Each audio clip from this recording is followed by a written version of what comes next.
So there's kind of three main elements when it comes to an OnlyFans agency.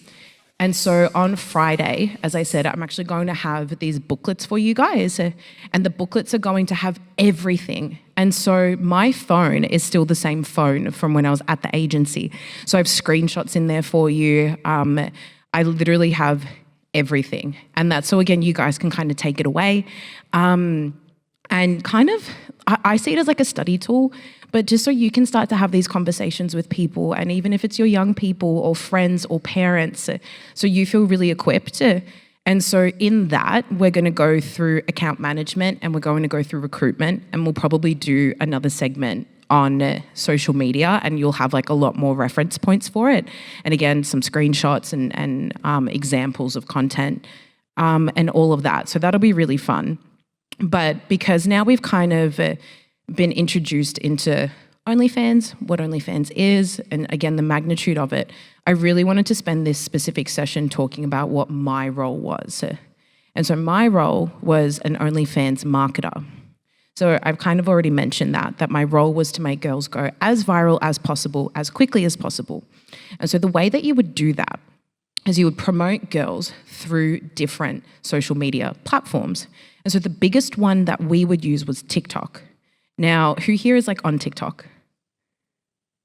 Just one? Is there one person on TikTok here? That is crazy. Oh, I was gonna be like, you guys are good people. You're better than the people I hang out with. That's insane. So, okay, TikTok is like a mega, we all know what TikTok is, right? Yeah, okay, fantastic. Do you know what TikTok is? Okay.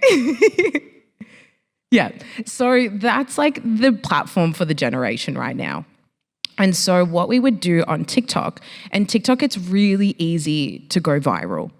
And so what we would do on TikTok is my role was to, again, we'll onboard a girl, and we'll talk about everything onboarding, everything account management on Friday. And so from their onboarding, they would come to me. And so my role was to get girls really excited for their marketing requirements. And so I'd jump on a phone call with them and I'd have to explain that we're going to get you 3 to 5 TikTok accounts. And the reason why you have 3 to 5 TikTok accounts is because on each of those TikTok accounts, you're going to be posting up to 5 unique individual videos every single day. So that's 20 videos every single day across these 3 to 5 accounts. And we would always prefer that you have 5.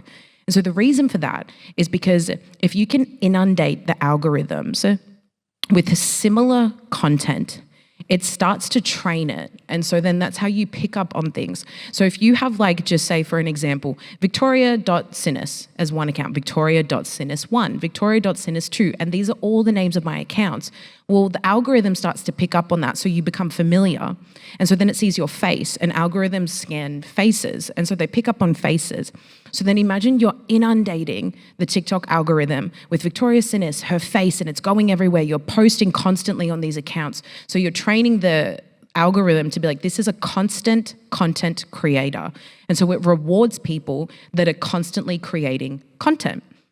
And so one of the requirements that we would have at the agency is that you need to be posting these videos 7 days a week. There is no days off, and you have to be constantly creating content because it's training the algorithm to know that you're always posting and to push your stuff out. And so if you miss a day, you're basically back at 0. So again, we're trying to shatter the illusion of a lot of the lies around OnlyFans and equip you that if you have these conversations. So one of the big ones is that it's empowering and that it's liberating and it gives girls a lot of freedom. Well, already we can identify, wait a minute, I don't know if any of you guys have ever created content, but to create 20 videos every single day that are unique and individual videos is a full-time job within itself. And then imagine your job is telling you that you can't take any days off. You have to do this every single day. Otherwise, you're back at square one. And so already we're kind of having this illusion shattered that this is like a positive, liberating, empowering thing. And this is just in the first section of marketing. So it's crazy, right? So from there, what you would do is you get the girls excited to do their TikTok, you would tell them about their requirements, and then we actually had someone that we had hired, and this person would study algorithms and they would study trends. And so he, every single day, would go and he would find the trending hashtags, trending skits, trending music, trending captions, everything you can imagine. And he would compile a list of videos and he would compile a list of all these hashtags and captions and everything. And he would send them through to us. And it's all this hyper-sexualized innuendo content. And so that's what we're seeing on our screens. So an example that I use of this is there was a trend that was going at the time. And it was like a big makeup mirror. And then it was all these little, like, you know, the hand compact mirrors that people use. So, the little ones. So imagine all of them are facing upwards and all the mirrors are facing you. And there's like a sexualized song that's playing in the background. It's suggestive. And then it's like scanning. So the phone is scanning across all of these different little mirrors that are facing. And the caption is, "Did you see it?" And so you're sitting there and you go, "Did I see it? Did I see what? What am I supposed to see? Hold on." So what are you going to do? You're going to keep watching that video over and over and over again until you see it. And what you would see is eventually in a reflection in one of those little mirrors, you would see a woman in lingerie. And so what is that doing to someone? It's intentionally piquing their curiosity. You've got the music that's playing in the background. You've got the song. You're watching it. It's starting to like make you feel a certain type of way. And then you finally see the thing and you go, "Oh, that's what it was. I want to see more." And so then you click onto their TikTok profile and then it's just hundreds of videos of all of this innuendo, all of this suggestive sexualized content. Well, what's going to happen from there? From there, you're going to go to Instagram. And so that's kind of like phase 2 of what we would do.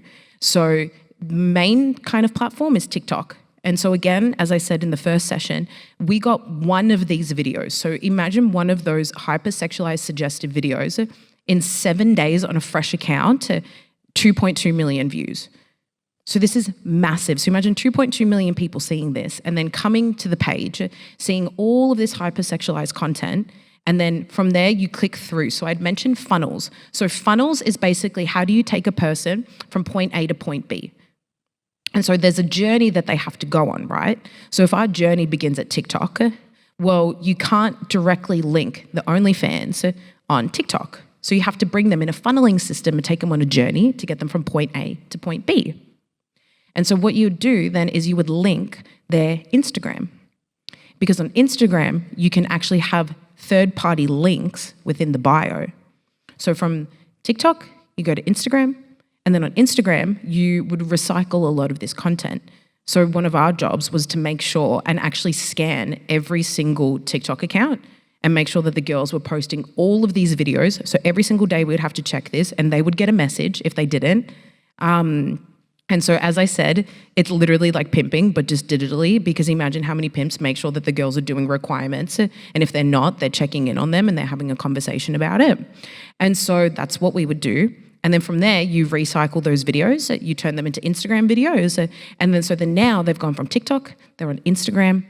And so they're even more inundated with all of these videos. So now they're going to the link in bio because on Instagram, you can write link in bio. So now they're clicking onto the link. You can imagine how we're provoking so many different emotions in a young man at this point. And then before you know it, what are they clicking on? The girl's OnlyFans account. And so that's the funneling system. And that's just literally, this is one element of marketing, by the way. And why this is so significant is because, again, how many young men believe that they're just jumping on their phones, they're being inundated with this content, no matter what I do, I can't seem to get rid of it, and the amount of shame that they feel, the amount of condemnation that they feel. But now how much more can we empower men to be like, hey, wait a minute, you're not bad. You don't need to fall into this guilt trap. You don't need to fall into this shame. Do you understand that when this video pops up, that it's probably an agency that has forced a girl to create this video and that you're being targeted by this video because it wants you to end up at OnlyFans. And again, the whole point of what we're trying to do is shatter the illusion. So now young men can feel equipped to then, they see this video and they can go, I know what that is now. I have the education to understand that, so I don't need to interact with it. And then we mitigate that whole entire process. So that's why this is so important. because that's just TikTok. And now we know that for Instagram too. So if it comes up in their For You page, and we know with the Instagram algorithm that you click on one thing once and the entire feed will get inundated with that content. So imagine that they click on a sexualized video once. Yeah, you're nodding. You're like, yup. The entire feed will now be filled with thousands of videos of OnlyFans girls. And it's intentionally done. So that's why this is so important for our young men to be able to know what's happening and to understand that it's these agencies that are doing this behind the scenes. So that's really, really important to understand and to know. And then from there, we get into the other end of things. So this is when things get like a little crazy, but on Reddit and on Twitter, they are two of the biggest platforms that you promote pornography on. And the reason for that is because they allow not safe for work content on their platforms. So that means they actually allow pornography to be posted on their platforms. So you can fully promote porn on Reddit and on Twitter. And so that means that the tactics had to be a little bit different. And so again, I'm going to keep reiterating this so hard. So by the end of this, where we're so clear on shattering this illusion that this is empowering and that this is liberating, because that's what the girls would have to do for TikTok. So again, we've already got them doing a full-time job just on creating TikTok videos. Now we're telling them that we're also going to be promoting your OnlyFans accounts on Reddit and on Twitter. So what that means is we need extra content from you, because we need to be able to create more suggestive, more provocative, more full-on content on Reddit and on Twitter, so then we can funnel those people to your OnlyFans. But if we're already posting your porn on Reddit and on Twitter, how much more extreme does what you need to be having on OnlyFans be then? Because if they're seeing this on Reddit and on Twitter, well, then you need to do more on OnlyFans. So a lot of people think that they can come on, they have this autonomy, girls have a choice. That's a really big one, that the girls get to choose what they want to do. But it's like, wait a minute, we're just in marketing. I haven't even told you guys about account management or recruitment. And look at how much false autonomy is there. There's almost none. But again, what are we telling? Do you want money? Do you want to maximize your earning potential? Well, do as we say, and you'll have that. So imagine how many girls are falling for this lie of times are really tough. You know, I'm a student. I don't have a lot of money. You know what? I'll just jump onto OnlyFans. I'll just do it on the DL. It's really easy money to make, and it's going to help me get through. They get connected to an agency, and now you can see this rabbit hole that they're in now. And they're like, oh, I just wanted to post bikini pictures, and now I'm making porn that's on Reddit and Twitter. Like, what? So it's such a deceptive piece, again, that if you Google OnlyFans, if you look up anything, the way that they promote OnlyFans, even just like mainstream media. Like I remember seeing this thing, and it's in the document that you guys will have on Friday, about Iggy Azalea. And it's like, she just wants to do OnlyFans now so she can earn more money to buy like boats and cars and diamonds, or like something like ridiculous like that. And I'm like, but that's what's being promoted. There was another one that said Britney Spears would make more money from OnlyFans than she ever would singing. So imagine you're a young girl and your dream is to be a singer, and you're like, well, why would I go sing? I've seen that, and that's going to make me more money doing OnlyFans. Look at like what they said about Britney Spears. So we can see how much this is shattering hopes, dreams, aspirations for young women, and it's alluring them into this lie that I can just do this secretly and all my problems are going to go away. I'm going to have money, I'm going to be stable, I'm going to do all the things. But again, already, we've just literally spoken about two aspects of marketing, and we can see that that's not the reality at all. And so with Reddit and with Twitter, again, culturally, what is this pushing out? If we're jumping on these platforms and you can promote porn on them, then literally we're being inundated now on TikTok with hypersexualized content. We're being inundated on Instagram with hypersexualized content. And then if you're on Reddit or if you're on Twitter, you're now being inundated with porn. And so what is this doing culturally? Because again, I think the really important part in a lot of these conversations is about relationships. Like the highest, I don't know what it is in the States, but I think it's quite similar, but the highest rate of sexual assault aggressors are 12 to 15-year-old boys in Australia. So that means the highest rate of victims of sexual assault are 12 to 15-year-old girls, because that means that the perpetrators are now in the schools. And why do we think that is? Why is it changing? It's because young people are seeing this stuff earlier and earlier. They're acting these things out. I have so many young men confessing to me those things of they're acting these out. More and more, I'm being told that men are acting these things, well, young boys have been acting these things out with their siblings because they see it so young and they don't know what it is. I have a personal friend that this happened to, and it's because her brother was literally watching porn and so would do things to her because he was trying to understand an experiment, but he didn't understand what it was, because the average age of pornography exposure is 8, 9 years old. And so it's not through porn, it's not through these bad, scary places and they're jumping on Pornhub. Yes, these things happen, but what we have to understand is it's through social media. And so how do we be equipped? How do we understand this? And how do we not fall for the lies of, again, these things are positive? I've even had people in the activism industry tell me that they thought OnlyFans was a good solution to the problem and that they would recommend this to people instead of doing like traditional prostitution. Like, it's crazy, right? And so how do we help, again, protect and equip our young people to be like, no, that's not how a woman acts. That's not what's desirable. That's yeah, that's not how you need to be liked and loved and rewarded. But again, we can see that we're battling with literally mega culture here. So that's just literally to, again, reiterate, TikTok, you have 3 to 5 accounts. You would have this hypersexualized content that you're recreating. You're posting like 20 unique videos, almost 7 days a week. From there, you put it in a funneling system that will then go to Instagram. On Instagram, you're posting just videos. You would also get the girls to be continuously posting stories as well. Come talk with me, come chat with me, DM with me, click the link in my bio, come hang out, all the different things, right? And then from there, they would have like a little, it's called like a link tree. And then on your link tree, that's where you would have OnlyFans. But then you come to the other end of this and you've got Twitter and you've got Reddit, which is where you would just post full-on things. And it would be as simple as, do you want to see more? Head to my OnlyFans, because you can post anything that you want on those pages. But then where it gets even more intricate and detailed, and this is where I find it really interesting, is I'd said in the first session that 89.4% of all followers on OnlyFans are married. Well, majority of the places as well where you're finding people to come to OnlyFans is through dating apps and Snapchat. And so you're posting these girls and they're like burner accounts, I guess is the easiest way to explain them, because they get picked up really quickly, so they get shut down. So you're doing like high volumes. A lot of them like are automated and stuff like that. And these high volumes of these girls' accounts on dating apps and on Snapchat. And again, you're promoting, come talk to me more here. Come chat to me on my OnlyFans. Do you want to hear more? Do you want to see more? Well, head over to my OnlyFans.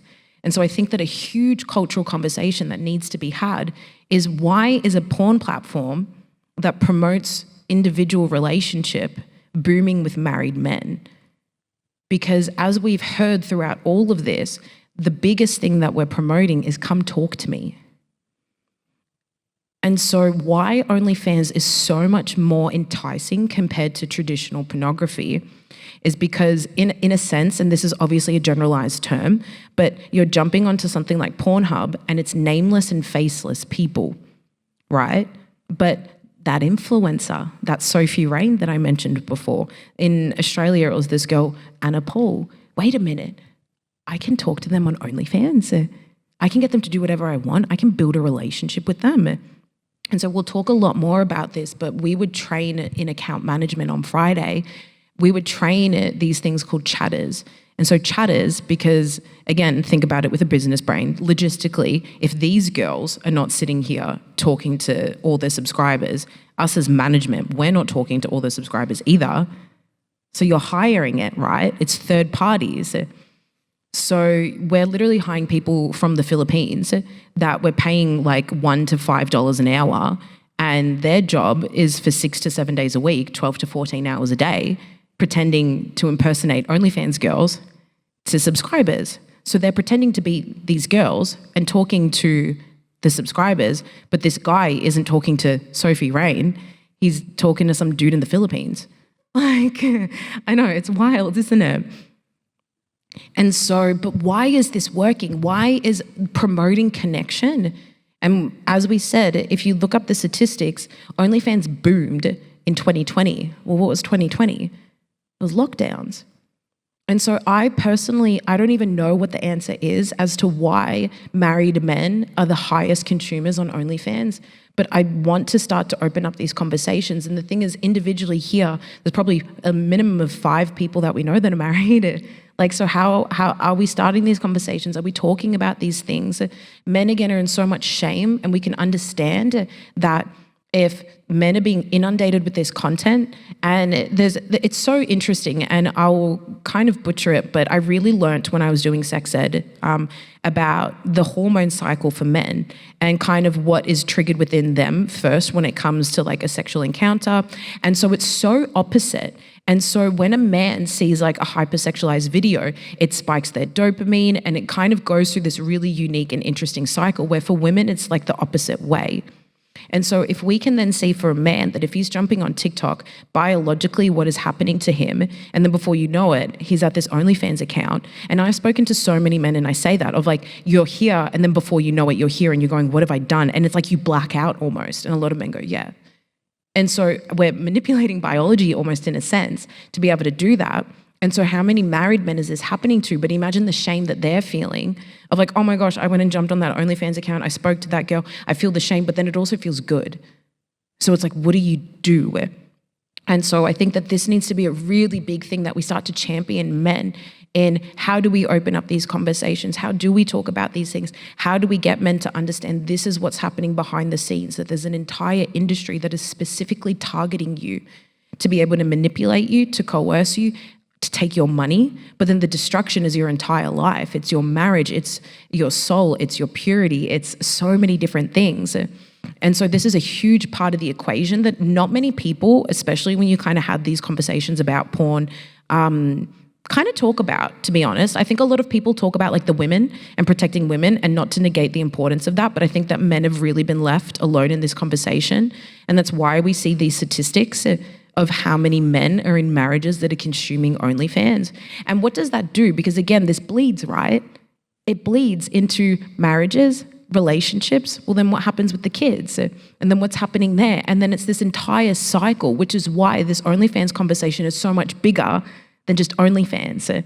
Because it's affecting the relationship. Again, it's affecting that 13-year-old that I told you guys about in the first session that's consuming porn, thinks he's too far gone. It's affecting the 13-year-old girl that's watching Bop House content, is acting in a certain way, and is so consumed by guilt and shame, and she doesn't know what to do. But then you've got the young, like even a little bit older, teenagers. What are they doing? They're storing up their content. And then you come into young adults, and what are they doing? Well, they don't really know how to have relationships or how to act or how to be and how to even treat a person of the opposite gender, because they're so inundated with pornographic sexualized content that they think that's how they have to be, so everything's a transaction. And then you get into marriage, and then you're even more kind of like in a really difficult situation. And so we just see how this continues to spiral and spiral. So as much as it's like a heavy thing and it sounds really doomsday, and I'm not trying to make it, I think that, again, that's why education and prevention is so important, because now every single one of you guys are equipped. Every single one of you guys understand this. So now you can champion your young men, and young men need to be championed. I've sat across, and again, conversations, sitting down across from young men and had conversations being like, you're better than this. I see, instead of the condemning and being like, do you know why this is bad? Do you know why you shouldn't do this? Like, yeah, I'm very well aware, especially if they're Christian, they're well aware of why they shouldn't be doing this. But how do we sit there and go, there's so much more on offer for you. You're so much better than this. Do you understand that there's an entire industry that is targeting you to manipulate you and coerce you into this? Come on, man. Like, you can be better, and we're going to help you. We're going to get you through this, and you can be better, and you can do better, and you can be that man of God that you were born to be. And I think that that really needs to be championed, because we can see there is such an attack even in all these conversations that we're having throughout this week on men and on healthy, godly, and biblical masculinity. And I just don't think that that's championed enough, especially in these narratives and in these conversations that we have. So hopefully these are just as well some like really pivotal takeaways, even just mindset perspective shifts that I really would love for you guys to start to think about how you're handling conversations with your young people, with people of the opposite genders. How are we championing them? What conversations are we having? Are we going to start asking our young people, maybe if you are involved in a church, the curiosity questions of who do you like to follow on Instagram? Why do you like to follow them? What about them is interesting? Because I remember when I was speaking at a school about this, and I was talking about the agency and all the social media stuff, and these two 15-year-olds came up to me after, and they said, "Oh, do you know who Anna Paul is?" And so Anna Paul was our biggest TikToker, and she was one of our biggest influencers in Australia, and she was our biggest OnlyFans girl. And she started getting brand deals in Australia with literally like children's brands. Like there's this one called Hi Smile, I think you guys have it, and they're doing like young teenager like toothpaste and stuff. And she's having meet and greets as an OnlyFans star with thousands and thousands of 12, 13, 14, 15-year-olds. Mothers are literally bringing their young girls to meet and greets with a porn star. So you can see culturally like what is happening. So imagine you had that conversation with like a young person. Who are you following? Oh, I follow Anna Paul. Okay, why? And so that's what happened when I was at this school. I asked them, why do you follow? So they asked me, I'd finished speaking and they came up to me and they asked me, did you know who Anna Paul was when you were at the industry? I said, no, I don't know her personally. I just knew her through TikTok. I'm assuming you guys know her through TikTok. And they go, yeah. I said, okay, cool. So what is it you like about her? Well, she seems really happy and she can travel. I was like, okay, sick. So do you think that to be happy and to travel, you have to do OnlyFans? And they're like, well, yeah. And I was like, really? You don't think there's any other way to achieve your dreams of being happy and traveling than to do OnlyFans? I'm like, no, well, look at her. That's the way she did it. And we literally had this back and forth conversation for a couple of minutes, and they could not grasp and understand that there was another way to be happy and to travel that did not involve doing OnlyFans. And so again, this is why like the connotations of these industries and glorifying them through social media influencers. There was another one called Blue Eyed Kayla Jade. And she's a huge OnlyFans sex worker. And I remember scrolling through her stuff and she had like a Tiffany's necklace on. And someone wrote, I saw your Tiffany's necklace, so I went and bought it. There was over like 100,000 likes on that comment. And people being like, I know, I saw it too, so I went and bought it. And I'm like, this is crazy. Like the amount of influence that sex work, I call it sex worker TikTok, has on our world is insanity. And again, the example we used of these extremes now of L'Oreal Paris, which is a huge mainstream brand that has now hired an OnlyFans sex worker to be the face of a campaign. What are the dreams that we're telling our young girls to dream and to do, and for our young men? So again, be curious, ask questions. Who do you follow? Why? And even if they say a name and you have no idea who it is, ask them. Be like, one of the most fantastic things you can do with a young person is make them feel like they're the expert. So I just got TikTok. I don't really know what to do with this. Can you help me? Who should I follow? What should I do? Don't worry, I got you. And watch that 16-year-old become like a genius, right? And tell you all the different things and all the different, but then you're opening up dialogue and you're opening up conversation. And then you're aware of what they're doing, who they're following. Even if it's your niece or nephew. Like I have a 10-year-old nephew and I do this with him all the time. What are you watching? What are you interested in? He has different family members that have different values. So it means that it's, a bit of more of a nuanced conversation. And so we talk about when we're in our home, what are the things that we watch and why do we respect these things? If things come up on YouTube, we talk about those things and we just have an open dialogue. And now he chats to me about so much, but even little things that happen at school, things with his friends, how does he deal with them? That person makes me feel really frustrated. And so it opens up for so much more than just a conversation about sexuality, but it's how we're going to help to have healthy humans. And so again, I think that we need to mitigate a lot of these problems instead of try to, the thing of like prevention is always better than cure. So how can we, for the next generation, stop a generation being raised on idolizing sex workers and wanting to become sex workers? So hopefully we have 5 minutes left, but this has just been a little bit more of like an informative deep dive for you guys on kind of social media, again, the elements. I know that it's potentially a lot of information. So as I said on Friday, if you guys come, I'm going to have an entire booklet for you so you can take this away, you can study it. There's going to be examples on there. There's going to be screenshots as well of conversations. So even the conversations that we would have, the guy who we had hired to study all of these different algorithms and stuff like that, he would send social media requirements of what the girls had to do. So there is like an insane list of the angle has to be this way, the lighting has to be like this, you have to do this, you have to have this much body parts, you have to show this, you have to do that. And we would send that to the girls for what they would have to fulfill for the videos. And I think that this is really critical information. So again, you can be equipped. So if you're ever in conversations and people are like, well, this is positive, this is liberating, this is a legitimate career path for a lot of women, you can be like, hold on, wait a minute. No, it's not, and let me tell you why. And I have the first-hand accounts of these things. And this is how we're going to be able to, again, not only see a culture shift, but I don't want a culture shift. I want a new culture. I want something new to be built. And so that's how these new things are going to be built. So yeah, do we have any questions or even just thoughts and feelings and feedback? You can just yell it out, yeah.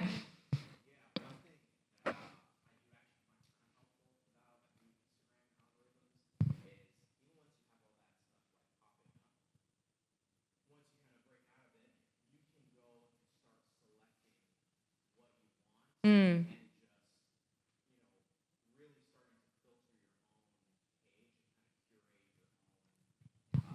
Thank you. Thanks, I appreciate that. Thank you.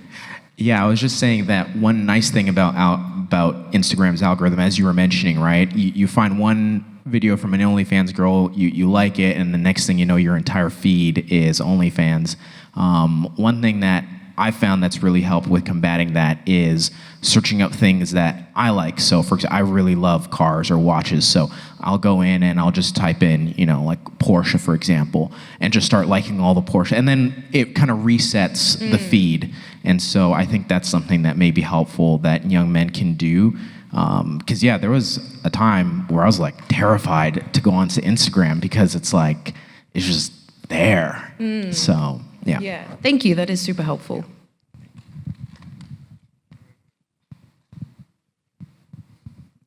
Yeah, thank you so much for sharing. It's just, very encouraging, that we have this current focus on openness in the church to combat, all of the false openness in the world. And so, one thing I wanted to say was that these people who were going on looking for intimacy are getting the wrong kind. And so in the church, God's building a place of true intimacy to combat the false. Because if you're hungry for food, what you really need is broccoli, to use the metaphor. And if someone gives you chocolate instead and you're hungry, you're going to go for the chocolate if that's all you've ever seen. Yeah. So we're telling people, this doesn't actually work. This is mechanized. This is negative. But over here, this really meets your needs. It's helpful to see, the seriousness of the problem. So I know how to combat it. Interestingly, I'm about to go to Australia myself this winter. I travel the world right now, so I'll get to see what this culture is like. So like, when I'm in Australia, how does the culture feel? Like, how far gone is it? Like, is it extremely secular and over-sexualized everywhere, or is it just like a little bit of a shift from America, same problems in similar proportions? I think unfortunately with Australian culture, the beautiful thing about America is that faith is mainstream. So you have Christian content creators, Christian music, Christian award shows.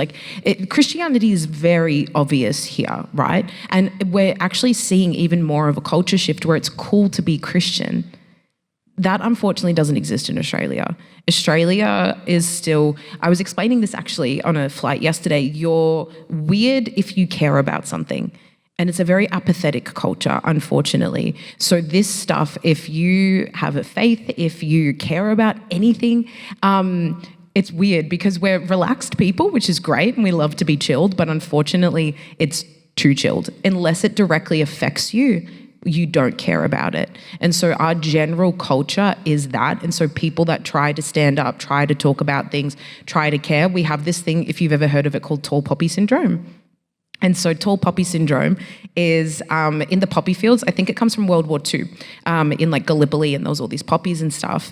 But you would have even poppy fields. So if a poppy grew too tall, you would have to cut it down so it would be in line with everyone else. And so that's just a general term that we kind of use, but Australia has a lot of tall poppy syndrome. So unfortunately, my beautiful home, these issues are very prevalent. They're super, obviously as well, sex work is legal in Australia. It's illegal here, like prostitution and stuff like that. So it's very normalized, it's very glamorized, and it's very accepted. So yeah, pray for Australia if you ever think about my little home, because we are seeing a small culture, coming up. There are some wild people in Melbourne that love the Lord and are on fire for Jesus. But we're getting there. Yeah. But yeah, anything else, guys? You mentioned earlier that the young girls make no money, but when they are more or less forced to do videos for like Reddit and Instagram, does it then change?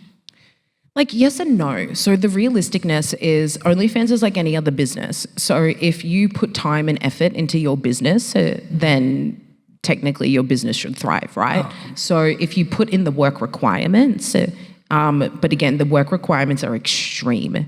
So you can technically be successful, but it's, more than a full-time job. So then the stars and stuff that are making the money, they really are making it. Yeah, but the statistic says, so the stars that are making money, so there was in 2023, actually no, the statistic is the same for 2025. So there's now 3.5 million content creators on OnlyFans, and only 300 out of 3.5 million make more than $1 million a year. So think about that. You're seeing a very small percentage of people be extremely loud, but realistically, the average wage, it hasn't changed, is still $180 a month. My second question was in light of the way things are going in the world, so are they also having men do this? Can men do this? No, do they have an avenue so that they can also, because the world is LGBT? Yeah, so it's interesting. OnlyFans, I think because of the demographic of what it is, the main demand is for women. Because as we can see, it's kind of like straight, heterosexual, married young men that are the main subscribers. We did have men at the agency, and they just didn't really make as much money. So it kind of seems like a very much male-dominated demand for females. Yeah. Yeah. But yeah, if there's nothing else, that's our session done, guys. Thank you so much. I really appreciate it. And yeah, hopefully I'll see you guys on Friday, and we're going to deep dive even more into all of this. And then on Friday night, we'll go into the full works of the testimony. So that'll be super fun. So thank you so much.